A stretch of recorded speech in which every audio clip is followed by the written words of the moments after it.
Herman Toumba, analyste politique, membre de l'UDPS, est avec nous. Bonsoir, bienvenue à vous, Herman Toumba. Bonsoir, très cher journaliste, bonsoir au peuple congolais qui est en train de nous suivre de partout dans le monde. Ah, vous parlez un peu à basse-voix, j'espère qu'à la maison on vous entend très bien parce que moi j'ai du mal à vous entendre. J'étais en train de dire bonsoir monsieur Oui, Gaëtan, oui. bonsoir à tout le peuple congolais qui est en train de nous suivre de partout dans le monde. Merci beaucoup, vous êtes un habitué de plateau de télé 5 ans, ça fait un bon bout de temps qu'on ne vous a pas vu. On est heureux de discuter avec vous sur la sortie du gouvernement. Herman Toumba, quelle forme devrait avoir ce gouvernement que nous attendons tous? Une forme qui pourrait rassurer la population d'un début de changement ou du travail même. Parce que la population attend à ce que les choses changent. Tout est aux arrêts en ce moment, pratiquement. Oui. Pour commencer, je commence d'abord par remercier et féliciter les champions de la masculinité positive, son Excellence, Monsieur le Président de la République, Félix Tshilombo Tshisekedi, d'avoir jeté son dévolu sur la personne de son Excellence, Madame Judith Tuluka, la première ministre en République démocratique du Congo, que je profite de l'occasion pour féliciter. Pour répondre à votre question, à ce qui concerne quelle est l'image, ou soit l'image, la forme du gouvernement, les signes qui montreraient réellement qu'un changement commence. Oui. Madame Judith Tuluka, que je resalue en passant, a été claire en demandant d'abord aux amis de l'Union sacrée de ne pas lui faire passer son temps, de ne pas lui faire perdre son temps. Et puis il a été clair avec eux pour leur dire qu'ils le veulent ou pas, le gouvernement, c'est 45 membres, la réduction de train de vie des institutions obligatoires. Cela prouve déjà à suffisance que Madame est déterminée et que nous sommes maintenant sur le rail, parce que le passé nous a démontré beaucoup de théâtre ainsi que de films. Donc il y a des signes, notamment un gouvernement assez réduit avec 45 ministres, c'est ça, l'un des signes notamment. Bien sûr, oui. Bien sûr. Madame la Première ministre était claire. Nous avons tous suivi des interviews. Il y a de ceux qui continuent à solliciter que le gouvernement soit plus grand que 45. Mais Madame est ferme et elle tient et elle a le soutien de tout le peuple congolais ainsi que de toute la jeunesse qui soutient sa position. 45 ministres pour le gouvernement. Alors d'après vous aussi, devrait-elle s'attaquer à quoi tout au début, justement, pour marquer les choses, marquer les esprits en même temps? Madame la Première ministre était claire à cette question. Elle a répondu à cette question plus d'une fois. Elle a dit qu'elle elle a comme cheval de bataille d'abord le taux de dollar, la guerre à l'RDC, la famine. Donc je pense que je n'ai rien à ajouter. Madame la Première ministre, c'est une Congolaise du Congo central.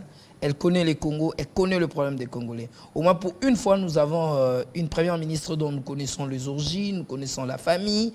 C'est pas une première fois quand même. On a presque tous les premiers ministres qui sont passés à la présidence. Je ne suis pas responsable de vous dire. On a connu leurs origines. Je ne suis pas responsable de vous dire. Oui, ça j'entends bien, mais c'est vrai, c'est ce que j'ai dit quand même de toute façon. Je suis responsable de ce que je dis. Alors donc, c'est notamment le taux de change ça fait partie du social, le taux de change. Justement, c'est le social du Congolais. C'est le peuple d'abord, c'est ce que le Congolais attend, que le panier de la ménagère soit un panier... C'est le social. C'est le panier, oui, justement, c'est ce que je suis en train de dire, soit un panier qui va permettre à la famille de manger 3 fois par jour. Alors, pensez-vous qu'elle a le toffe qu'il faut et la qualification qu'il faut pour notamment commencer à résoudre la situation dans l'Est du pays? Monsieur Gaëtan, nous avons vu Madame la Première ministre en œuvre au ministère de Plan. Nous avons vu son mode de travail, nous avons vu sa façon de faire.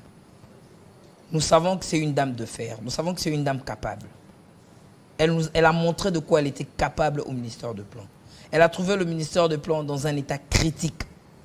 Madame a si relevé les défis. Si pour le ministère du Plan, Madame a relevé le défi, ce n'est pas pour rien que son Excellence, Monsieur le Président de la République, jette son dévolu sur Madame. Si son Excellence, Monsieur le Président de la République, a jeté son dévolu sur Madame Tuluka, que je salue encore son Excellence, c'est parce que c'est une dame de fer, c'est une dame capable. Elle est à la hauteur de son poste. Je pense qu'elle va nous surprendre. Ça sera le tout premier gouvernement de la République démocratique du Congo qui va surprendre tous les Congolais et les Congolaises. Elle va hériter notamment d'un ministère des Finances qui a mis en place des travaux dont le coût ont été surfacturés d'après certaines enquêtes qui sont toujours en cours, notamment c'est le ministère de Finances Nicolas Kazadi qui a promis aussi de répondre à toutes ces accusations. Alors pensez-vous qu'il y a des ministres qui ne devraient plus revenir dans le prochain gouvernement? Je suis parfaitement d'accord avec vous en disant qu'il y a de ces ministres auxquels nous ne devons même plus entendre leur nom. On n'a même plus besoin d'entendre leur nom. Quand seulement on cite les noms de gens, on dit non. Donc on n'a plus besoin. Et M. le Président de la République le sait, Mme Tshisekedi Tshilombo le sait. À ce qui concerne son Excellence, M. le ministre Nicolas Kazadi, s'il vous plaît, M. Gaëtan, à un moment donné, arrêtons de mettre l'opinion en difficulté. Arrêtons de tromper le paisible citoyen qui n'ont pas la possibilité d'arriver au milieu dans certains bureaux pour avoir l'information. Nous avons eu l'information, personnellement je suivis, c'était une émission d'une télévision que je Télénon, parce que je ne suis pas là pour faire de leur publicité. Monsieur habillé en Zambala s'est permis d'accuser l'excellence Nicolas Kazadi comme il le voulait. Bon, d'accord. Après l'avoir suivi, je me suis dit non, c'est notre argent, ça ne peut pas se vilipender comme ça, comme si ça ne servait à rien. Je ne suis pas d'accord avec ça. Je commençais à puiser l'information. En puisant l'information, il s'avère que ces contrats-là, c'est un contrat qui a été signé en 2021. Sous la primature du Premier ministre Ilunga Kamba. Un contrat qui est passé par la DGNSMP, un contrat qui est pour tutelle le ministre Bota du ministère du Développement Rural. Du ministère du Développement Rural. Oui. Monsieur Gaëtan, réfléchissons comme des intellectuels. À quel moment vient intervenir le ministre de Finances? Dans le décaissement notamment. Bien sûr. Qu'est-ce que le ministre de Finances a à voir avec la surfacturation? Vous avez conçu votre projet, le développement rural a conçu son projet. En 2021, l'excellence Nicolas Kazadi était encore à la présidence de la République. Il n'était pas au ministère de Finances. C'était, si j'ai bonne mémoire, le ministre Sélé Alagouli. En 2021, où ces contrats ont été signés, M. Nicolas encore à la présidence de la République. M. Sélé Alagouni, je confirme que ce projet est passé par la DGSMP sous tutelle du ministère de Budget, à l'époque vice-primature, Excellence Boucher, 2021. Nous sommes en 2021.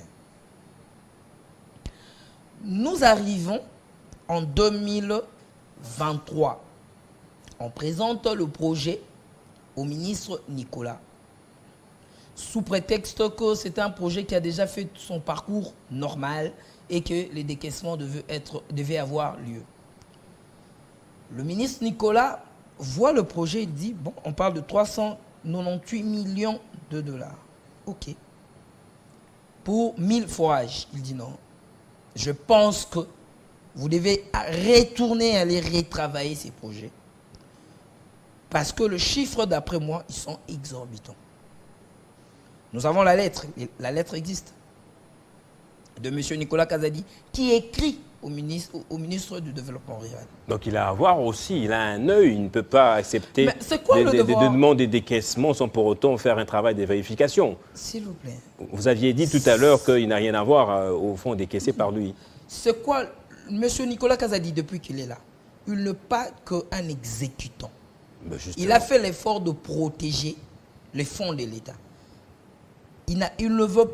On a encore en souvenir sa sortie médiatique où il critiquait le fonds lui présenté pour l'organisation de la francophonie, des Jeux de la francophonie. Bien sûr, c'est la même façon qu'il a critiqué ces fonds. Justement. Il a demandé qu'on puisse revoir ça au rabais. Quand ils sont revenus, ils ont quitté de 1000 forages à 1390 quelques. Si je m'abuse des chiffres. Pour prouver que M. Nicolas Kazadi tient au non-détournement de deniers publics, M. Nicolas Kazadi n'a jamais libéré 398 millions de dollars pour ces projets.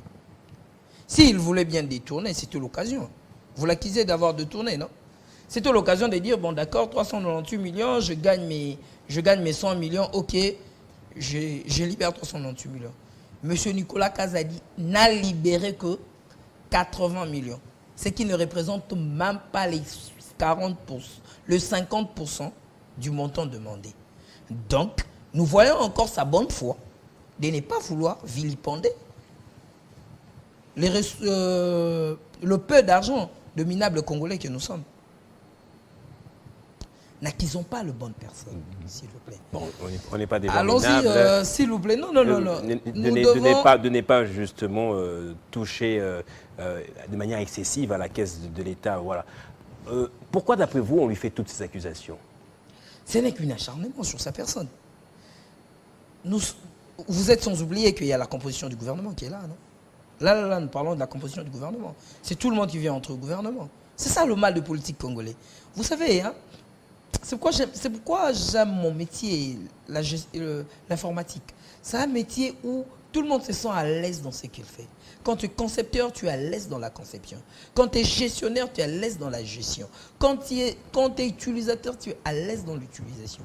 Les problèmes avec nos amis qui font le finance, la comptabilité, c'est des gens qui en vivent trop, ils veulent trop.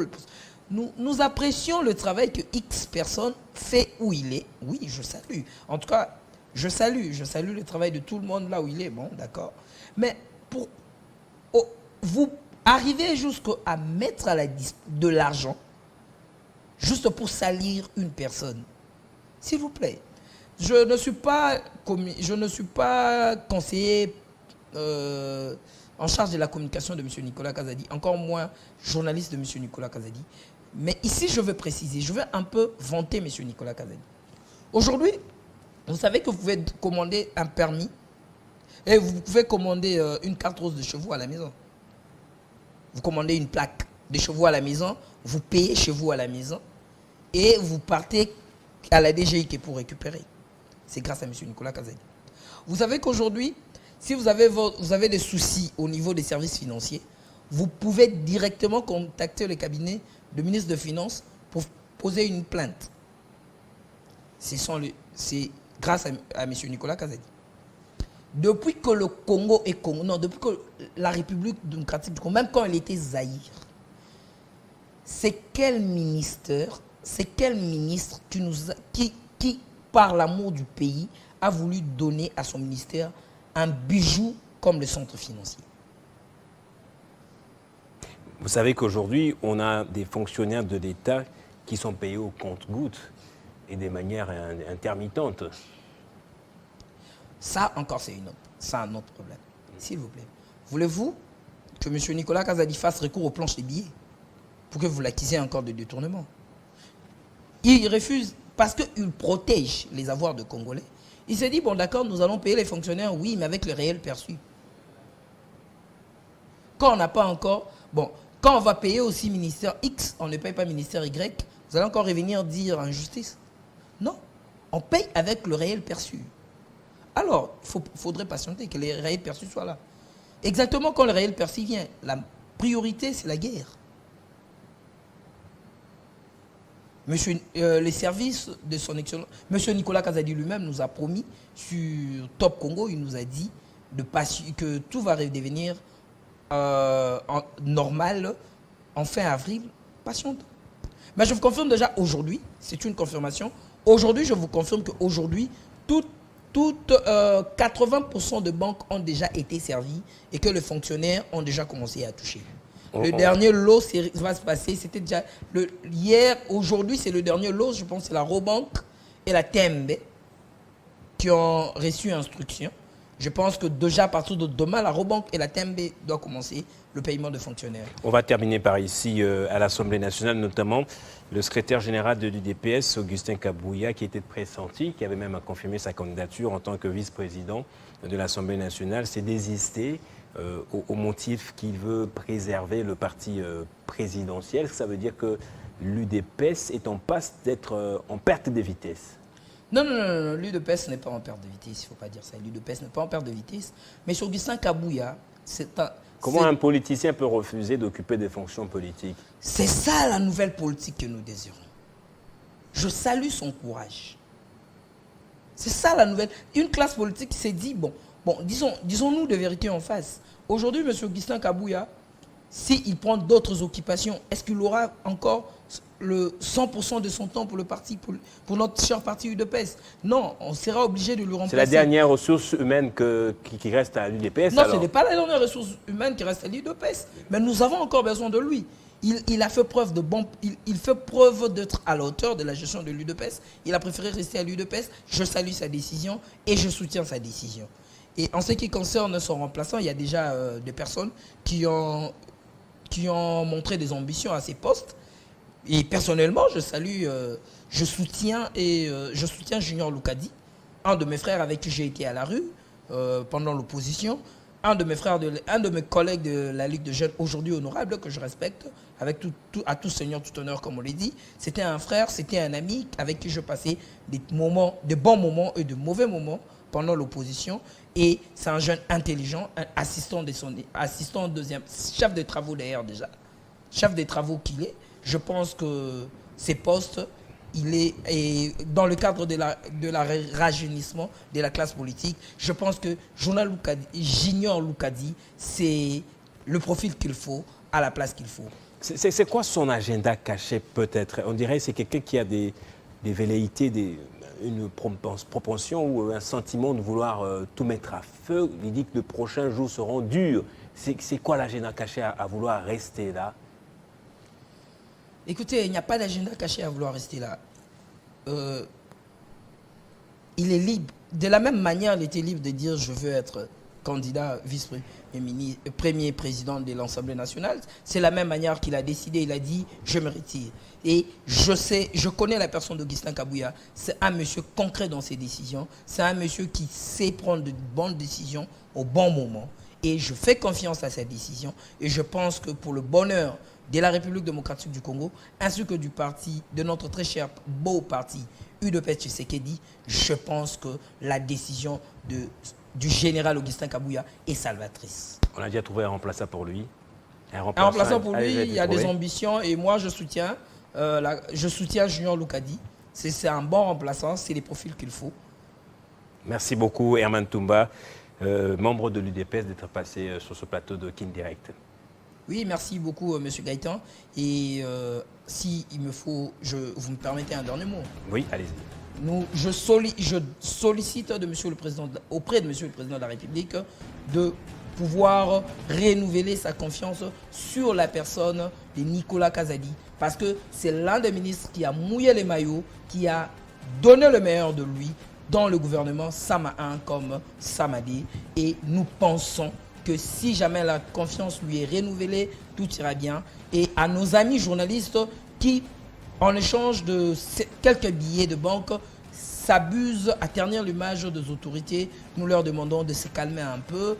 Et je pense que, je confirme ici que son Excellence, M. Nicolas Kazadi, une fois de retour, il passera sur toute la chaîne des plateaux où son nom a été cité pour le droit de réponse. Merci. Et nous sollicitons à ces chaînes. Il a dit lui-même sur son compte X, il a dit à peu près ceci, parce qu'il est important de montrer à la jeunesse congolaise qu'il existe une manière saine et honnête de faire de la politique et de vivre sa vie.